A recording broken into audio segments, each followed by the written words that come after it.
Exercice 3, inversion liste chaînée d'entiers. Écrire un programme qui crée une liste chaînée contenant les éléments d'une autre liste chaînée dans l'ordre inverse. Le programme aura une fonction inverse qui prend en argument une liste chaînée d'entiers et renvoie la nouvelle liste comme résultat. Donc dans cet exemple-là, on voit bien la première liste qui a 3, 2, 1 dans cet ordre. Et si on applique la fonction inverse, ça deviendra 1, 2, 3. Sans tarder, nous allons voir nous allons faire ensemble cet exercice.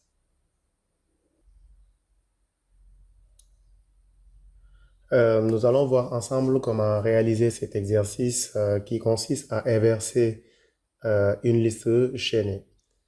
Le principe de cet exercice, en réalité, ou la clé, c'est le fait que si on lit une liste et qu'on ajoute les éléments à la tête, on va obtenir le résultat de l'inversion. Je vais présenter ce principe pour l'illustrer. Alors, si nous considérons cette liste de 3, 2, 1 contenant la tête de la liste à gauche, nous avons une liste qui est vide. Ce qui le montre, c'est que la tête de liste est à nul.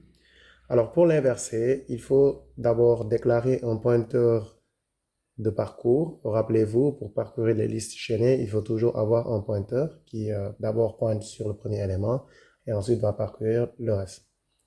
Alors, on pointe sur le premier élément, ensuite on fait une allocation et on crée un nouveau nœud pour la nouvelle liste et on l'ajoute à la tête. Ensuite, on passe à l'élément suivant et on crée un deuxième élément et on copie ou on insère à la tête le deuxième élément qui est créé. Ensuite, on va sur le troisième élément. Ensuite, on fait une autre copie à la tête. Et quand le pointeur va boucler pour aller vers l'élément suivant, il va tomber sur nil et donc la boucle est terminée.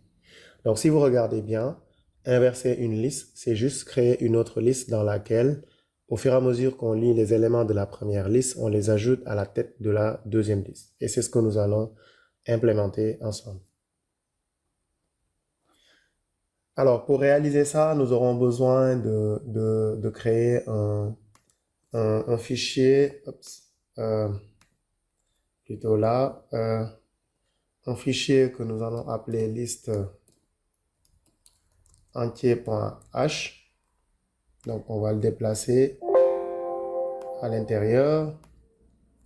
Alors, et ensuite, on va faire notre if and def liste entier h is define liste entier h et endif. Alors, donc, comme nous avons une liste d'entiers, donc ce sera struct maillon entier que nous allons créer. Et dans ce dernier, on va avoir ici un membre n. Et nous allons avoir un struct maillon entier étoile suivant qui va permettre de le transformer en une liste chaînée. Donc, ce qu'on veut, c'est la fonction inversée. Donc, a priori, c'est une fonction qui renvoie un pointeur. Struct maillon entier. OK, étoile. Et là, dans l'inversion, donc lui, il s'attend à avoir la tête de la liste. Donc ici, tête, c'est la fonction que nous voulons réaliser. Mais cette fonction, on peut, pour la réaliser, on a besoin d'implémenter la fonction ajout en tête. Alors, pour la fonction ajout en tête, donc, comme nous l'avons vu, c'est void ajout en tête struct maillon entier étoile étoile arbre tête liste. Donc là, c'est la deuxième, c'est sur ces adresses liste. Je vais ajouter destination et je vais faire un struct maillon entier étoile. On va appeler tête liste.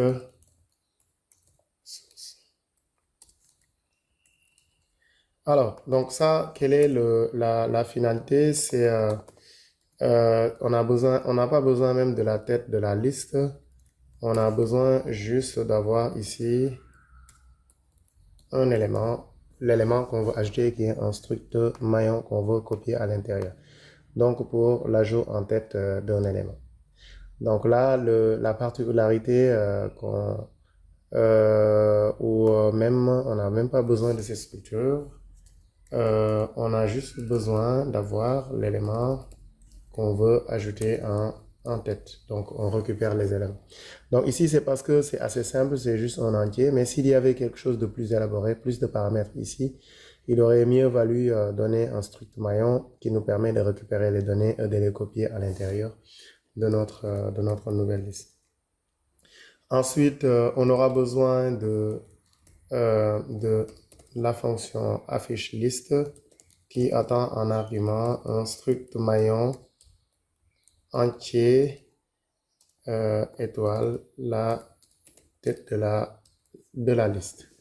Donc, ce sont les trois fonctions dont on aura besoin pour implémenter ce programme-là.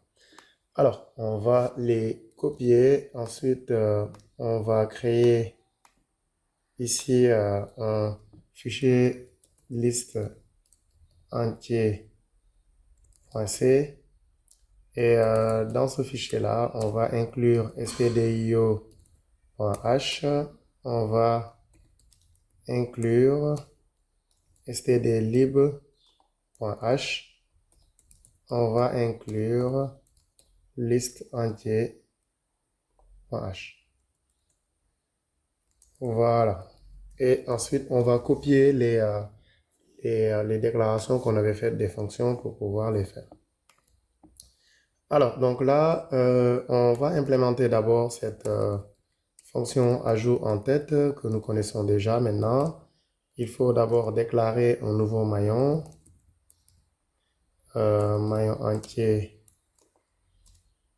étoile, nouveau, que nous allons appeler nouveau nœud, égal à malloc, size of, struct maillon entier. Donc, cette ligne permet de déclarer ou d'allouer dynamiquement un nouveau nœud. Donc, il nous reste maintenant seulement à allouer la valeur de n égale à lm. Ensuite, nouveau nœud flèche suivant égale à étoile adre de liste de destination. Et ensuite, étoile adre liste de destination égale à nouveau nœud. Donc ça, c'est l'ajout en tête que nous avons déjà vu, qui est une fonction qui est plutôt simple à écrire parce qu'il n'y a pas beaucoup d'étapes. L'allocation dynamique, l'initialisation des données et ensuite le fait que ce nouveau nœud-là va pointer sur le premier maillon et ensuite la tête va pointer sur notre nouveau maillon. Ensuite, pour l'affiche liste, c'est un peu la même ossature. Maillon liste étoile égale à P qui est égal à tête de liste. Donc là, il n'est pas passé par adresse. Là, il était passé par adresse parce qu'on va changer le contenu de la liste qui est là. Donc là, ce que nous allons faire maintenant, c'est de faire un while p différent de nul. Ce qui fait avancer p, c'est p égale à p flèche suivant. P égale à P flèche suivant. Alors, le fait qu'il n'y ait pas de suggestion, c'est juste parce que ici, il y a entier ici, c'est pour ça qu'on n'a pas. Donc là, ce qu'on doit faire, c'est... alors, printf, là, on va faire pourcentage %d et ensuite une flèche pour afficher P flèche N. Donc, chaque élément, on va l'afficher en donnant une flèche pour montrer, pour simuler le fait que ça soit sur la même ligne. Ensuite, il nous suffit d'afficher nul pour représenter le dernier élément. Donc là, c'est la fonction affiche, elle est plutôt simple aussi, donc c'est une fonction classique s'il n'y a pas de déco. À partir de là, on peut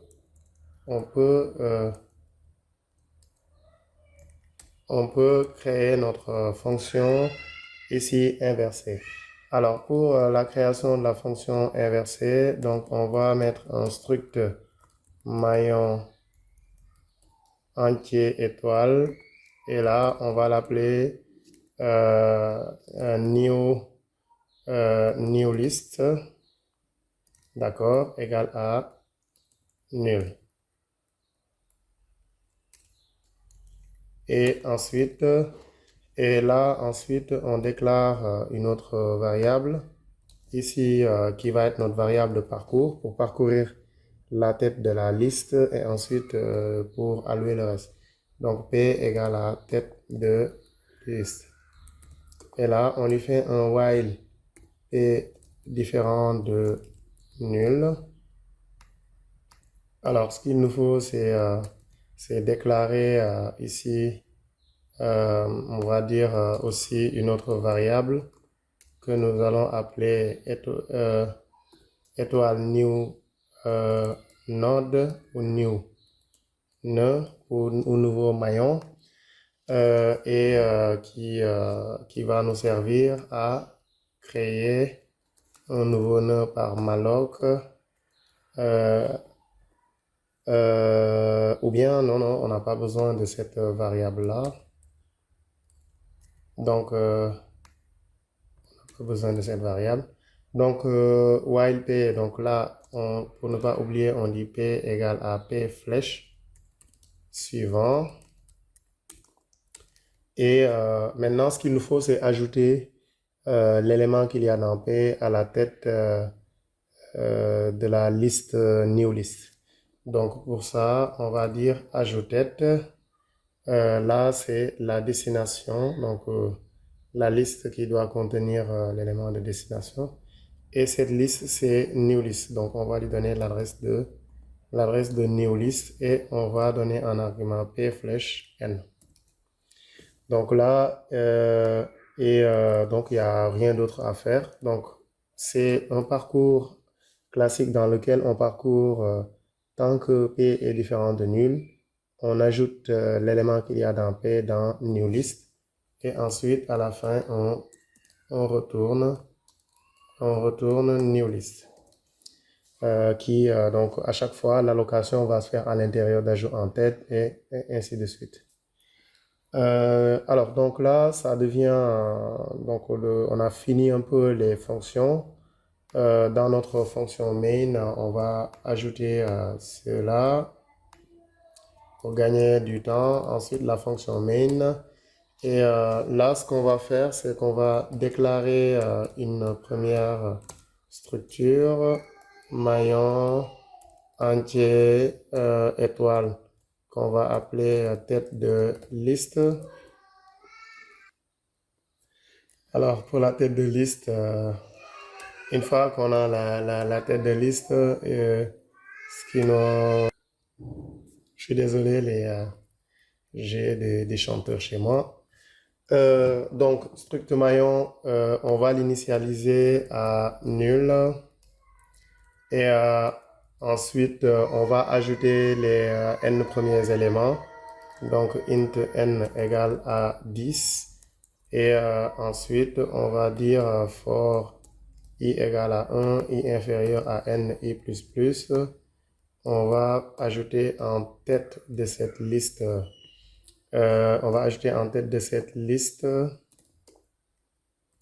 i. Donc là, il va le stocker, comme on l'a vu dans l'exercice précédent, les données 10. Il va faire, alors je vais dire 1. Donc le premier élément sera 10, donc ce sera dans l'ordre inverse, puisqu'on ajoute en tête à chaque fois. Alors, maintenant, on va déclarer une autre structure qu'on va l'appeler tête de liste 2 égale, et là, on va directement appeler la fonction inversée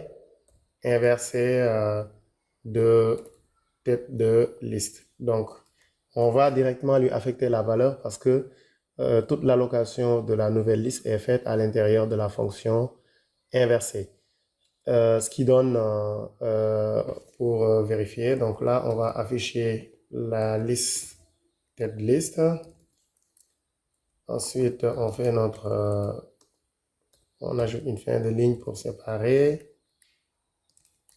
Et ensuite, on fait la même chose, mais pour cette fois-ci, tête de liste 2. Donc, il s'agit de remplir la première liste, de l'afficher et ensuite remplir la première liste de nombres qui vont de 1 à 10, l'afficher et ensuite créer une nouvelle liste qui est l'inverse de la liste et l'afficher. Alors, nous allons maintenant passer à la compilation.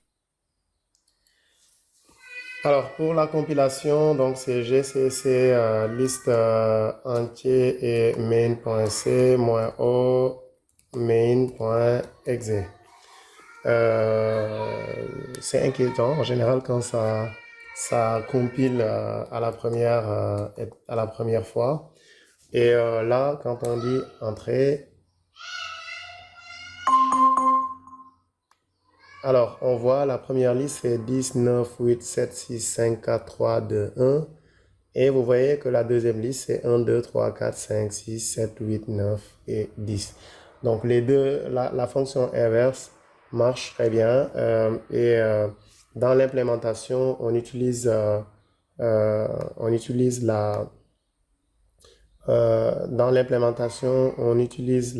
fonction ajout en tête qui permet d'inverser une liste. Donc c'est juste, je lis sur la première liste et j'ajoute en tête de l'autre liste pour l'inverser.